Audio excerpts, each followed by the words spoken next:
भगवान को अपने हाथों से ढक लिया कि मेरे हृदय में रहने वाले नंद नंदन ब्रजेंद्र नंदन श्याम सुंदर मुकुंद माधव को कोई लेके न चला जाए। इसे पाणिभ्याम योनिमाच्छाद्य रास लीला हुई, आप सुन चुके। कल हमने बताया ना कि जो सबसे खतरनाक श्लोक है भागवत का,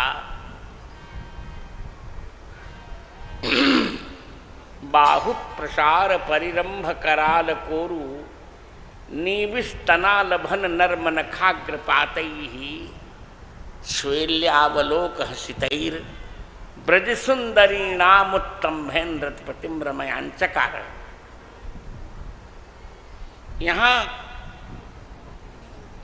ब्रज सुंदरीणाम में षष्ठी विभक्ति है, काके की रारेरी नानेनी षष्ठी। इसका संबंध रतिपतिम से नहीं है, इसका संबंध बाहु प्रसार, ब्रज सुंदरियों का जो बाहु प्रसार, ब्रजांगनाएं हाथ फैला रही हैं, वही एक दूसरे को गले में परिरंभ माने गले मिल रही हैं, वही कराल कोरु निविस्तनालभन, वही किसी का हाथ छूती हैं, किसी का अलग छूती हैं, किसी की पलथी पर स्पर्श करती हैं, किसी का बाल स्पर्श करती हैं और किसी के हृदय पर स्पर्श करती हैं, मुस्कुराती हैं, चुटकियां बजाती हैं। भगवान कुछ नहीं कर रहे हैं। इन 12 चेष्टाओं से रतिपतिम उत्तम है, कामदेव को उत्तम है। अब कैसे लिख दिया टीकाकार उद्दीपयन, मैंने कहा ना उद्दीपन नहीं, उपरि लंबयन, लंबयन। कामदेव को भगवान ने आकाश में लटका दिया और रमयांचकार, और गोपियों को रमा दिया। विकलयान चकार नहीं, विकल नहीं किया, व्याकुलयान चकार नहीं, व्याकुल नहीं किया, बल्कि रमा दिया। रमाता कौन है? योगी रमाता है, धुन जोगी रमाता है। जय हो, जय हो।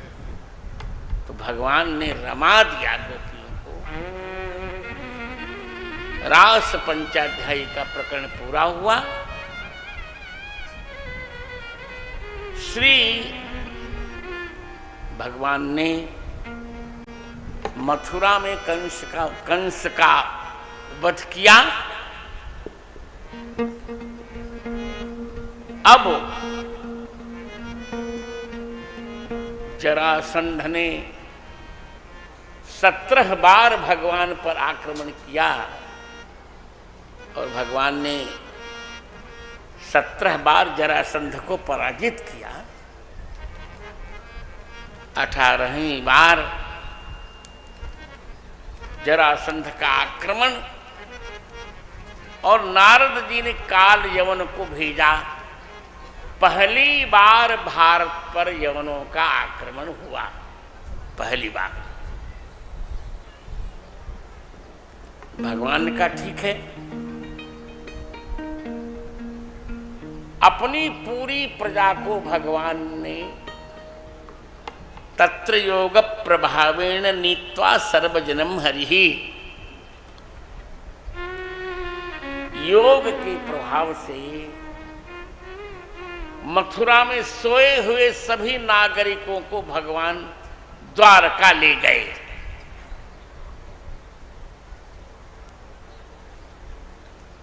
द्वारका ले गए। रात में ही 12 योजन का नगर भगवान ने बना दिया योग बल से,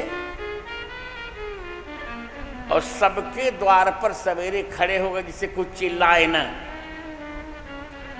जो भी द्वार खोलता सबके सामने भगवान श्याम सुंदर मदन मोहन माधव मुकुंद कृष्णचंद्र दिखते, और सबको चुप चुप चुप चुप बोलो मत, अब तुम मथुरा नहीं, तुम द्वारका में आ गए हो। इसलिए इसका नाम द्वारका पड़ा। द्वारे द्वारे कम ब्रह्म यस्याह सा द्वारका। क माने ब्रह्म, जिसके प्रत्येक द्वार पर ब्रह्म परमात्मा खड़े दिखाई पड़ रहे हैं, उसका नाम है द्वारका।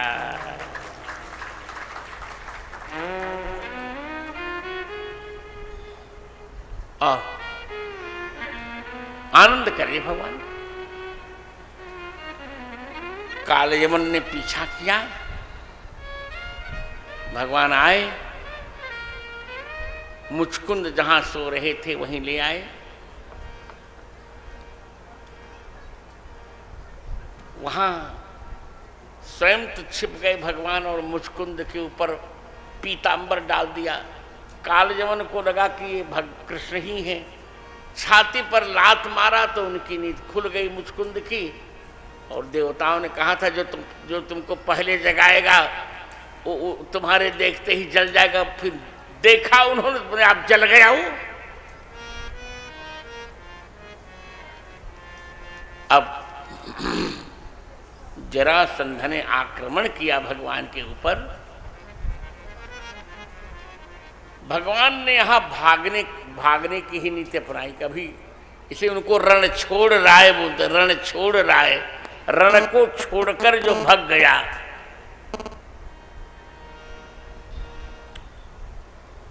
तो आनंद कर दिया। प्रवर्षण पर्वत पर आग लगाई, भगवान कैसे मिलेंगे, भगवान तो द्वारका चले आए। अब द्वारका में राष्ट्र लीला के लिए एक महिला, सहायक महिला चाहिए भगवान को, क्योंकि यहां दोनों की आवश्यकता है। दोनों की आवश्यकता है भारतीय संस्कृति के लिए। महिला पुरुष दोनों की आवश्यकता है। अब तो वायुसेना में भी महिलाओं के अंतरिम सुरक्षा में भी महिलाओं की भर्ती की जा रही है, और मैं तो मानता हूं करना चाहिए। तो रुक्मिणी विदर्भराज की कन्या है, भीष्मक की। रुक्मिणी को उसका भाई रुक्मी शिशुपाल के साथ विवाहित करना चाहता है,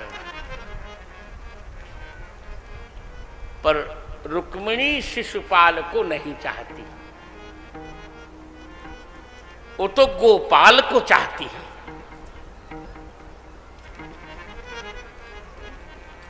शिशुपाल माने जो बच्चों को पाले। अब पति ही जब पढ़ेगा लिखेगा नहीं, केवल बच्चों को पालता रहेगा, उनकी सुसु ठीक करता धोता रहेगा, तो क्या करेगा वो? रुक्मिणी जी को पौरुष युक्त पति चाहिए। इसलिए रुक्मिणी जी ने एक पत्र लिखा। यहाँ के लोगों का कहना अमुक ब्राह्मण पर वहां का प्रकरण देखा जाए तो सामान्य ब्राह्मण नहीं,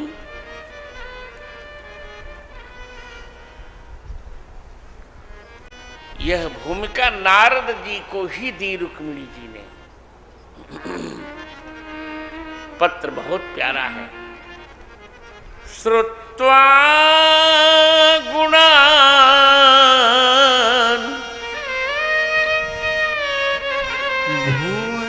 श्रुत्वा गुणान् भुवन सुंदर शृण्वतां ते